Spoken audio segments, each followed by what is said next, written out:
600 kW galios variklis.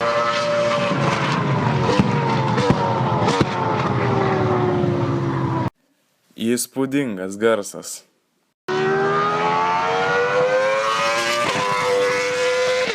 Deja, besimokydamas Lietuvos profesinėse mokyklose, Formulės 1 lenktyninku netapsi.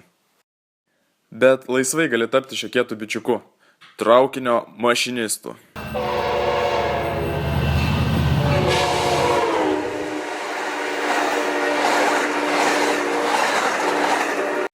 Tūkstančio 700 kW galios variklis.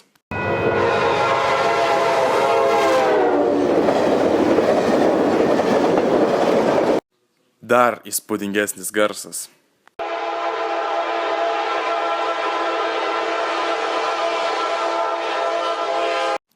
Be abejonės, tau niekas iš karto neleis valdyti traukinio, prie kurio variklio net dvimetrinis mano draugelis Marius atrodo mažiukas. Tad mes, Vilniaus Švento Kristoforo gimnazijos mokiniai, nusprendėme sužinoti, ką reikia padaryti, kad galėtum vairuoti traukinį.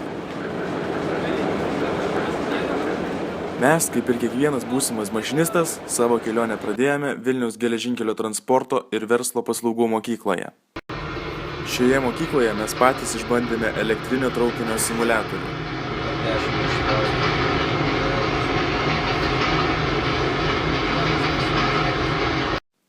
Taip pat aplankėme modernę paskaitų salę. Apžiūrėjome standus, kuriais būsimi mašinistai yra mokomi stabdyti traukinį ir pamatėme dirbtuves, kuriuose moksleiviai supažindinami su traukinio sandara bei traukinio remontu avariniu atveju. Apskritai, besimokydamas šioje mokykloje traukinio mašinisto profesijos, išmoksi ne tik pypsėti traukinio signalu, ką beje aš jau moku, bet ir išmoksi atlikti begalę dalykėlių surašytų kairėje. Tęsdami savo kelionę, pagaliau įlipome į tikrą traukinį. Ten susipažinom su traukinio mašinisto instruktoriumi, kuris mums pravedė paskaitą apie kiekvieną ten esantį mygtuką. Tuo stipriau prisispaudžia kaladėlius vagonus. Ir čia jau reikia šiek tiek įpratimo, dėl to, kad stabdžiai jau.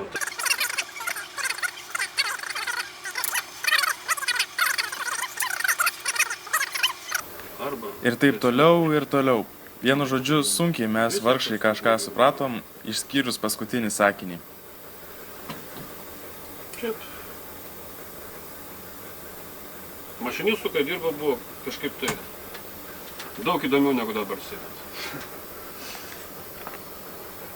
Šiaip kiekvieną dieną tas judėjimas, kiekvieną dieną kitas traukinys, kitaip pravažiuoja. Galbūt dėl to, kad, sakysim, sąlyginai ir jaunesnis buvo, aš pradėjau dirbti mašinistų 23 metai buvo. Tai kažkaip tai, nebuvo laikų geresnių negu tada. Pasijuosit. Na ir viską apibendrinant, kad taptum traukinio mašinistu reikia mokytis metus Vilniaus geležinkelio transporto ir verslo paslaugų mokykloje, traukinio mašinisto profesiją, įgyti praktikos su mašinistu instruktoriumi ir išlaikyti traukinio valdymo egzaminą.